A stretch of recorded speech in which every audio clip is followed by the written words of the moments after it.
Good evening everyone. स्वागत है आपका हमारे यूट्यूब चैनल स्टडी विद आलोक में। मैं मधु त्रिपाठी आज डिस्कस करूंगी अपने पीजीटी से संबंधित महत्वपूर्ण प्रश्नों को। तो हमारे यहाँ वीकली वैसे हर शनिवार को एक टेस्ट होता है 125 क्वेश्चन का, जिसमें बहुत सारे अभ्यर्थी लगभग 1 ईयर से टेस्ट दे रहे हैं और अभी तो मॉक टेस्ट उसमें हो रहे हैं। लगभग 17-18 मॉक टेस्ट भी हो चुके हैं। तो उसके बाद में पहले तो पूरा टॉपिक कवर हुआ, फिर उसके बाद में अब पूरे सिलेबस पे जो है वो मॉक टेस्ट जो है होता है वीकली। लेकिन उसी में से कुछ महत्वपूर्ण प्रश्नों को हम यहाँ पे डिस्कस करते हैं। जो अभ्यर्थी चाहें वो है ज्वाइन भी कर सकते हैं इस टेस्ट को।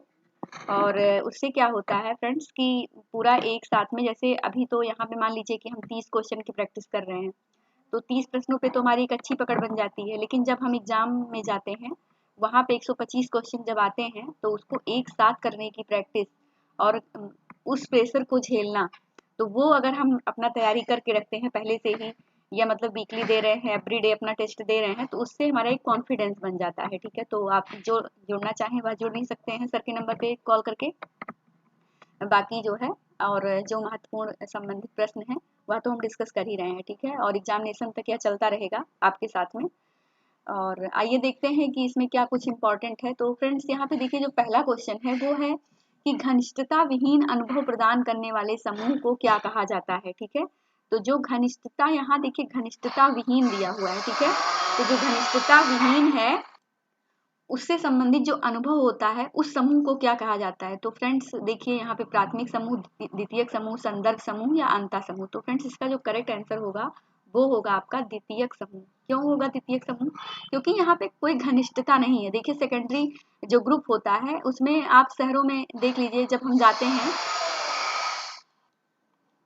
तो वहां पर कोई किसी से मिलता नहीं है कि आप कब आए या कब गए। ठीक है, आप अपने आइए जाइए अपने टाइम के अकॉर्डिंग, कोई किसी से मतलब नहीं रखता है शहर वगैरह में। या किसी के यहाँ आसपास देखिए न्यूज भी आती है कि पता नहीं कितने दिन से घर में थे और कोई हादसा हो गया, 10-15 दिन बाद रूम खुला, कोई जान ही नहीं पाया। ठीक है, तो वहाँ पे बिल्कुल भी एक दूसरे से अटैचमेंट नहीं होता है। ठीक है, और जबकि वहीं पे जो फ्रेंड्स जहाँ पे घनिष्ठता होती है, एकदम से आत्मीयता जहाँ पे होती है, वो हमारा प्राथमिक ग्रुप होता है। ठीक है, तो प्राथमिक समूह जिसे हम कहते हैं, जैसे गांव वगैरह में, ठीक है, परिवार में, वहाँ पे क्या होता है कि अभी आप जाइए अपने गांव वगैरह में तो वहाँ लोग तुरंत आपसे मिलने आते हैं कि आप कब आए, और सारी जानकारी वो आपके बारे में रखते हैं। किसी के यहाँ कोई दुख होता है, सुख होता है, तो वहाँ पे सबसे पहले लोग पहुँचते हैं, हाल चाल लेते हैं। तो वो हमारा क्या होता है, वो प्राथमिक ग्रुप होता है, प्राथमिक समूह उसको कहते हैं। ठीक है, लेकिन जहाँ पे घनिष्ठता विहीन होता है वो हमारा द्वितीयक समूह हो जाता है। ठीक है, तो आप ध्यान रखिएगा इसको। तो इसका जो करेक्ट आंसर होगा वो होगा ऑप्शन बी।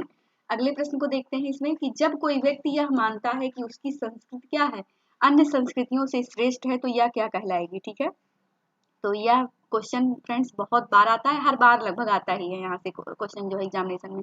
तो जब कोई व्यक्ति है वह क्या मानता है कि उसकी संस्कृति अन्य संस्कृतियों से श्रेष्ठ है, तो वो क्या कहलाती है, निजात केंद्रियतावादी से कहते हैं। क्या कहते हैं, निजात केंद्रियतावाद। यह नेट का जब हमने प्रीवियस ईयर पेपर सॉल्व कराया था तो नेट वगैरह में भी यह क्वेश्चन कई बार पूछा गया। ठीक है, तो निजात केंद्रियतावाद की अवधारणा किसने दी थी?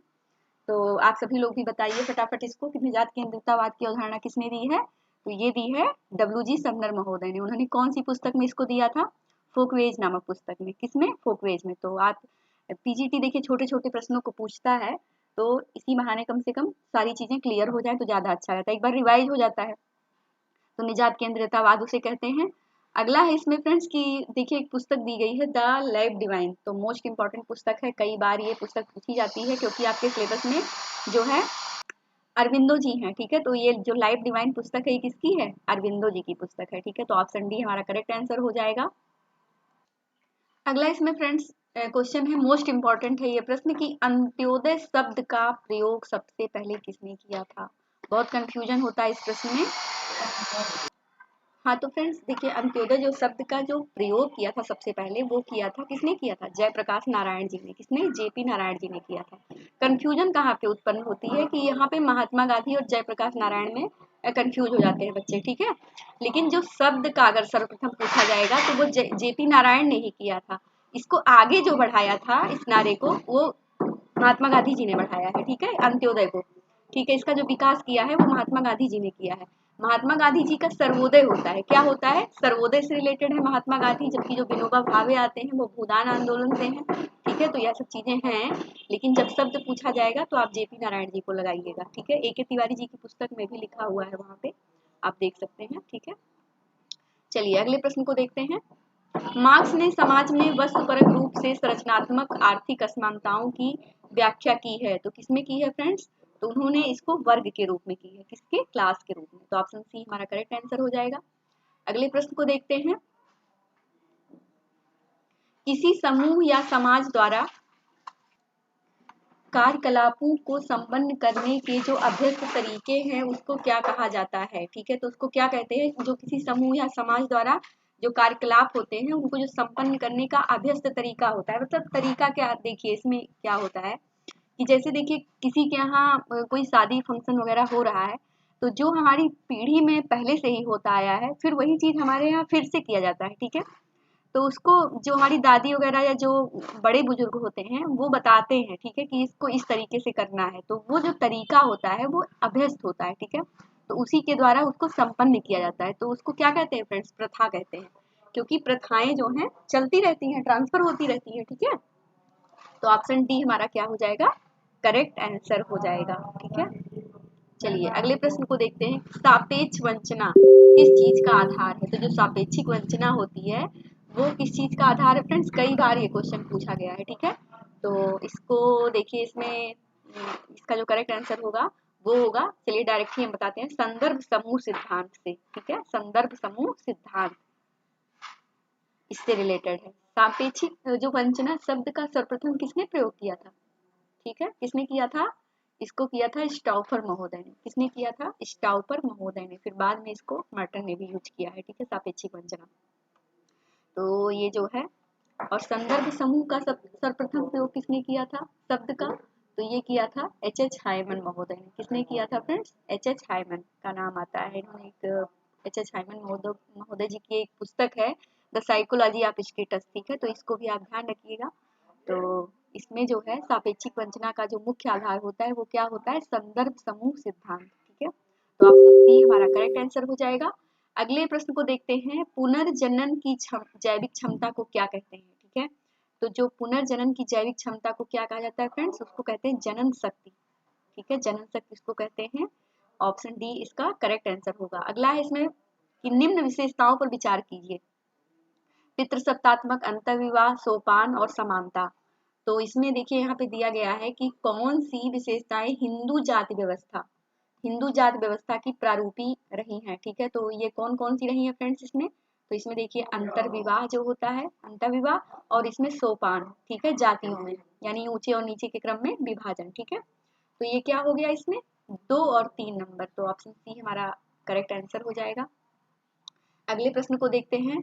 संस्कृतिकरण के विषय में निम्न कथनों में से कौन सा एक सही है, तो यह एक संरचनात्मक परिवर्तन की प्रक्रिया है, या भारत में अंग्रेजी शासन के आगमन के साथ प्रारंभ हुई है, या सामाजिक परिवर्तन का बहिर्जात स्रोत है, यह एक स्थितिक परिवर्तन की प्रक्रिया है। तो फ्रेंड्स इसमें क्या होगा, यह क्वेश्चन पीजीटी में आया हुआ है, ठीक है, एम.एन. श्रीनिवास जी ने बताया भी हुआ है इसके बारे में। तो ये क्या होता है, यह एक स्थितिक परिवर्तन की प्रक्रिया होती है, ठीक है।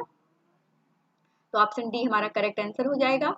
अगला प्रश्न है कि मार्क्स के सिद्धांत में वर्ग चेतना का केंद्रीय तत्व क्या है, तो क्या है इसमें, अपने आप के लिए वर्ग, क्या होता है, अपने आप के लिए वर्ग होता है। तो ऑप्शन डी हमारा करेक्ट आंसर होगा।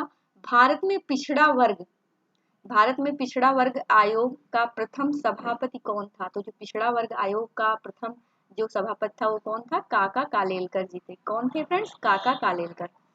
अगला प्रश्न है इसमें कि स्त्रियों व कन्याओं का अनैतिक व्यापार निरोधक कानून अपने देश में लागू हुआ, तो ये कब हुआ था फ्रेंड्स, 1956 में। कब हुआ था, 1956 में। और 1956 में एक चीज और आती है, बहुत इंपॉर्टेंट है, वो है दत्तक पुत्र अधिनियम से करके है, ठीक है, तो वो भी आप ध्यान रखिएगा, 1956। तो एक तो अनैतिक व्यापार निरोधक कानून है स्त्रियों व कन्याओं से रिलेटेड, ठीक है, लेकिन और जो दूसरा है वो दत्तक पुत्र से संबंधित है, तो वो भी आप इसी समय रिवाइज कर लीजिएगा। तो ऑप्शन बी हमारा क्या हो जाएगा, करेक्ट आंसर हो जाएगा। क्वेश्चन नंबर 14 है कि वर्णाश्रम व्यवस्था में निम्न में से किसे महत्व दिया गया, तो जो वर्णाश्रम व्यवस्था थी उसमें किसे महत्व दिया गया है, व्यक्ति को, समाज को, व्यक्तियों समाज, इनमें से कोई नहीं। तो फ्रेंड्स इसमें क्या है, व्यक्ति एवं समाज दोनों को, ठीक है। तो ऑप्शन सी करेक्ट आंसर होगा। क्वेश्चन 15 है, परिभाषा दी गई है, युद्ध के अस्त्र के रूप में प्रचार अणुबम से भी अधिक घातक होता है तथा यह शक्ति के मंत्र के रूप में संयुक्त राष्ट्र संघ से भी अधिक प्रभावपूर्ण होता है। तो फ्रेंड्स ये प्रीवियस ईयर पीजीटी के एग्जामिनेशन में यह परिभाषा पूछी गई है, ठीक है। तो युद्ध युद्ध के अस्त्र के रूप में प्रचार जो है क्या करता है, अणु बम से भी अधिक घातक होता है तथा यह शक्ति के मंत्र के रूप में संयुक्त राष्ट्र संघ से भी अधिक प्रभाव पूर्ण होता है। तो यह कथन किसका है, तो ये है फ्रेंड्स क्रचयोंग क्रचफील्ड महोदय का, ठीक है। तो क्रचयोंग क्रचफील्ड महोदय का है, ऑप्शन बी हमारा करेक्ट आंसर हो जाएगा। इंपॉर्टेंट है, आप इसको लर्न कर लीजिएगा। अगला प्रश्न है, अपराध शास्त्र का कौन सा संप्रदाय यह मानता है कि अपराधी जन्मजात होते हैं। तो जन्मजात अपराधी का सिद्धांत किसने दिया था, लॉम्ब्रोसो ने, ठीक है। लॉम्ब्रोसो महोदय जी ने अपराध शास्त्र का सिद्धांत दिया था। तो फ्रेंड्स इसमें प्रारूपवादी संप्रदाय आ जाता है, कौन सा, प्रारूपवादी संप्रदाय। तो ऑप्शन ए हमारा करेक्ट आंसर हो जाएगा। अपराध शास्त्र का कौन सा संप्रदाय मानता है कि अपराधी जन्मजात होता है, तो जो लॉम्ब्रोसो वगैरह है वो मानते हैं इसको, प्रारूपवादी संप्रदाय से आते हैं, ठीक है।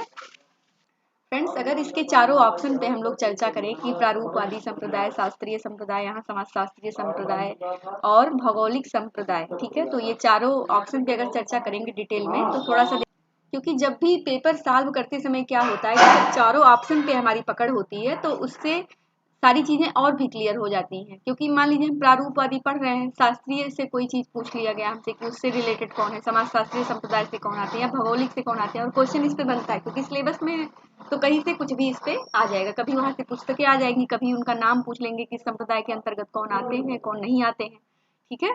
तो इसको थोड़ा सा देख लेना। तो प्रारूपवादी संप्रदाय में जैसे हो गए आपके लॉम्ब्रोसो हो गए, ठीक है, गैरो फेलो हो गए, ठीक है। तो गैरो फेलो और एनरिको फेरी एक आते हैं, ठीक है। तो ये सब लोग हैं जो इस संप्रदाय से, इटालियन संप्रदाय से रिलेटेड हैं, ठीक है। तो ये लोग क्या मानते हैं कि अपराधी क्या होते हैं, जन्मजात होते हैं, ठीक है। और लॉम्ब्रोसो को जो है क्या कहा जाता है, इसमें अपराध शास्त्र का पिता भी कहा जाता है, ठीक है। तो ध्यान रखिएगा ये सब सारी चीजें। अगला इसमें शास्त्रीय संप्रदाय है। शास्त्रीय में फ्रेंड्स बैंथम, बेकारिया, फ्योरबैक, ठीक है। तो ये सब लोग आते हैं। और समाजशास्त्रीय संप्रदाय इसमें सदरलैंड आते ही हैं, आपके मार्टन हो गए, ठीक है। तो ये सब लोग हैं। भौगोलिक वाले में आपके मॉन्टेस्क्यू हो गए, ठीक है, क्वार्टलेट हो गए, ग्वेरी हो गए, तो ये सब लोग आते हैं। डेस्टर हो गए, कोहेन, तो ये सब सारे लोग इसमें लोगों का नाम आता है, ठीक है। तो जब भी पेपर सॉल्व करिए आप लोग तो उसके जो और भी तीनों पॉइंट होते हैं, ये नहीं कि बस आंसर आपका आंसर करेक्ट आ गया तो आप उसको छोड़ के आगे बढ़ लिए, ठीक है। तो वो तीनों जो हैं, चाहे वो पुस्तकें हों वहाँ पे और किसी की, तो मैं ये कोशिश करती हूँ जब भी मैं पेपर सॉल्व कराती हूँ तो मेरा एक अपना तरीका है, चाहे वो पुस्तक भले ही उनकी ना पूछी गई हो, लेकिन अगर मुझे याद रहता है तो मैं उसको बताने की पूरी कोशिश करती हूँ। तो जो चीजें हैं कम से कम उसी समय आपकी रिवाइज हो जाती हैं, तो उससे अच्छा रहता है, ठीक है। तो आप लोग भी ये चीज किया करिए। कहीं पर अगर कोई पेपर है या आप अगर बुक से ही सॉल्व कर रहे हैं तो आप उसको सॉल्व कर लीजिए। वो क्या होता है कि आपके पूरे प्रॉपर दिमाग में काफी बैठ जाता है एक बार, ठीक है। फिर वो कभी भूलता नहीं है जल्दी। तो इस तरीके से आप अपना अध्ययन करते रहिए। चलिए अगले प्रश्न को देखते हैं कि यदि किसी अपराधी को कुछ समय जेल की सजा काटने के बाद सदाचरण के आधार पर कुछ शर्तों पर जेल से मुक्त कर दिया जाता है तो इसे क्या कहा जाता है। तो इसमें संजय दत्त का एक उदाहरण था, तो वो क्या था फ्रेंड्स, पैरोल, ठीक है। पैरोल पे उन्हें छोड़ दिया गया था क्योंकि उनके यहाँ शायद किसी की डेथ हुई थी, तो उस समय उनको सदाचरण के आधार पर उनको जेल से मुक्त कर दिया गया था। तो इसे क्या कहते हैं, ये पैरोल कहा जाता है, ठीक है। अगला प्रश्न है फ्रेंड्स कि निम्न में से कौन सामाजिक विघटन का कारण नहीं है। तो तीव्र सामाजिक परिवर्तन, उसके बाद में आपका हो गया सामाजिक मूल्यों में परिवर्तन, युद्ध तो और सामाजिक नियंत्रण। तो इसमें तीव्र सामाजिक परिवर्तन भी होगा विघटन का कारण। सामाजिक मूल्यों में जब परिवर्तन होगा तो वो भी है, युद्ध है ही, लेकिन जो सामाजिक नियंत्रण है, सोशल कंट्रोल, ठीक है, तो ये नहीं है विघटन का कारण, ठीक है। सामाजिक विघटन का कारण नहीं बल्कि ये जोड़ने का कारण है किसी समाज को, ठीक है। जब सामाजिक नियंत्रण होगा, वहां पे रूल रेगुलेशन होगा, समाज नियंत्रित होगा, ठीक है। तो युद्ध ये सामाजिक नियंत्रण नहीं होगा। तो ऑप्शन सी क्या हो जाएगा, हमारा करेक्ट आंसर हो जाएगा, ठीक है।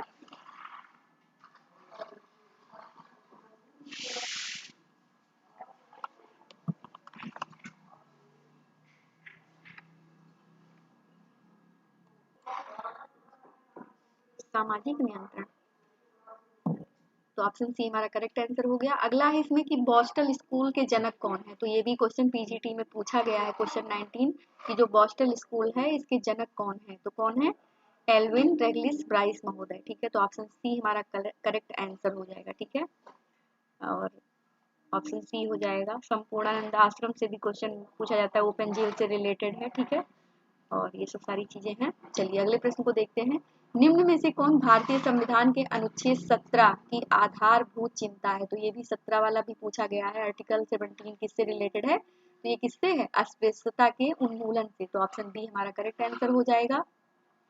अगले प्रश्न को देखेंगे कि भारत के संविधान के किस अनुच्छेद में पिछड़ा वर्ग पद का प्रयोग किया गया है, तो कौन सा ऐसा आर्टिकल है जिसमें पिछड़ा वर्ग पद का प्रयोग किया गया है। ठीक है, तो वो किसमें किया गया है फ्रेंड्स, वो किया गया है 15(4) में। किसमें, 15(4) में। ठीक है, तो ऑप्शन ए हमारा करेक्ट आंसर हो जाएगा।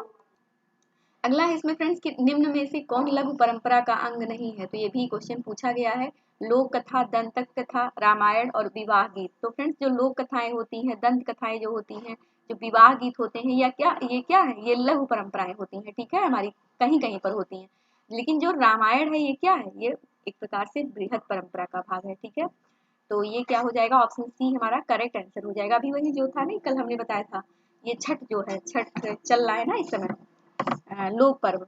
तो ये लोक पर्व है, लेकिन अब क्या है, ये वैश्विक पटल पर अब होने लगा। ठीक है, हर जगह मतलब लोग छठ की पूजा अर्चना और बहुत ही मतलब काफी इसमें श्रद्धा भावना होती है लोगों की। 3 दिन का व्रत होता है, काफी हार्ड होता है, लेकिन सभी लोग इसको बहुत अच्छे से करते हैं।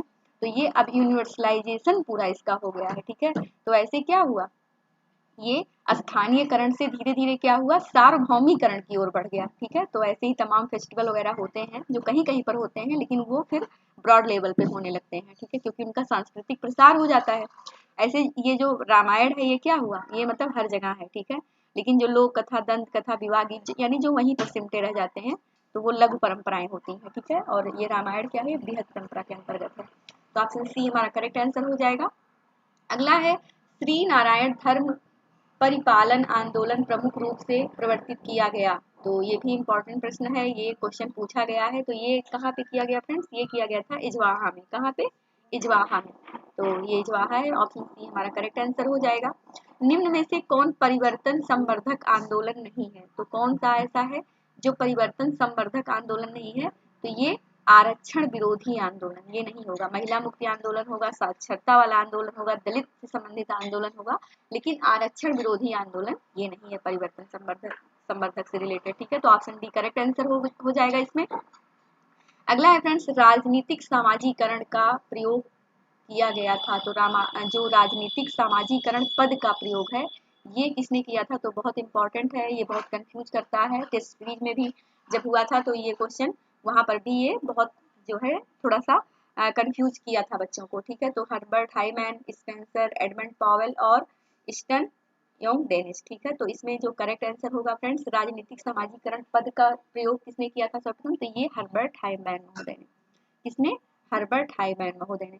जबकि राजनीतिक संस्कृति अगर होगा, राजनीतिक संस्कृत पद का अगर पूछा जाएगा तब आपके एडमंड पावेल होंगे, तो इस चीज को आप ध्यान रखिएगा। लेकिन जब राजनीतिक सामाजिकरण पद का प्रयोग पूछा जाएगा तो ये हर्बर्ट हाइमैन का हो जाएगा। ठीक है, तो ऑप्शन ए हमारा करेक्ट आंसर होगा। सामाजिक स्त्रीकरण अध्ययन है किसका, तो जो सामाजिक स्त्रीकरण होता है वो किसका अध्ययन है फ्रेंड्स, सामाजिक असमानताओं का। किसका, सामाजिक जो असमानताएं होती हैं, सामाजिक स्त्रीकरण उसे कहते हैं। ठीक है, अगला प्रश्न है मानव समाज के विकास की 3 अवस्थाएं, तो इसमें जंगलीपन, बर्बरता एवं सभ्यता, तो ये भी क्वेश्चन पूछा गया, इंपॉर्टेंट है कि मानव समाज के जो विकास की 3 अवस्थाएं जंगलीपन, बर्बरता एवं सभ्यता को किसने चिन्हांकित किया है, तो ये किया गया है मार्गन द्वारा। किसके द्वारा, मार्गन द्वारा किया गया, तो ऑप्शन डी हमारा करेक्ट आंसर हो जाएगा।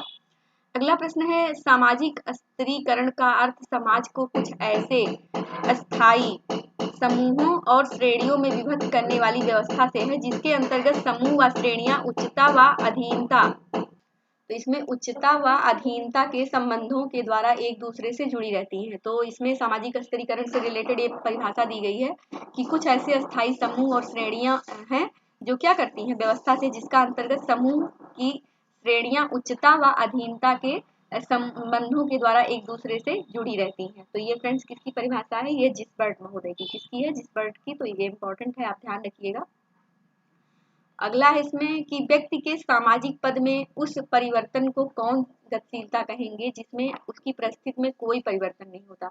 तो व्यक्ति का जो सामाजिक पद होता है उस परिवर्तन को कौन सी गतिशीलता कहा जाएगा जिसमें उसकी परिस्थिति में कोई परिवर्तन नहीं होता। तो अगर कोई मान लीजिए, देखिए आप असिस्टेंट प्रोफेसर हैं, आप उसी पद पे ही रह गए, यानी आप प्रोफेसर नहीं उसमें बढ़ रहे हैं या आगे नहीं जा रहे हैं, तो वो क्या हो जाएगा, वो क्षैतिज गतिशीलता होती है। क्या होती है, क्षैतिज गतिशीलता। यानी सामाजिक पद में उस परिवर्तन को कौन सी गतिशीलता कहेंगे जिससे जिससे उसकी परिस्थिति में कोई परिवर्तन ही नहीं हो रहा है, तो वो क्या कहलाएगा, क्षैतिज गतिशीलता। यानी वही जो क्वेश्चन आता नहीं है कि एक कुम्हार का लड़का है, फिर वो मान लीजिए गांव में कुम्हार था और फिर दिल्ली में गया, वहां भी वो कुम्हार का काम करने लगा, तो वो कौन सी चीजें, वो क्षैतिज गतिशीलता है ना। तो ऑप्शन बी करेक्ट आंसर होगा इसका। अगला इसका इस क्विज का लास्ट क्वेश्चन है कि अपराध शास्त्र में भेदक संगति का सिद्धांत, ठीक है।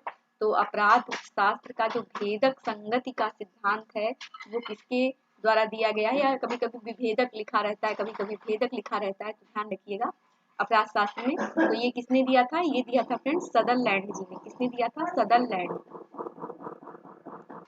हाँ तो फ्रेंड्स आज की क्विज हमारी यहीं पे समाप्त होती है। आशा है कि आपको हमारी वीडियो पसंद आई होगी। वीडियो पसंद आए तो वीडियो को लाइक करें, चैनल को सब्सक्राइब करें। धन्यवाद।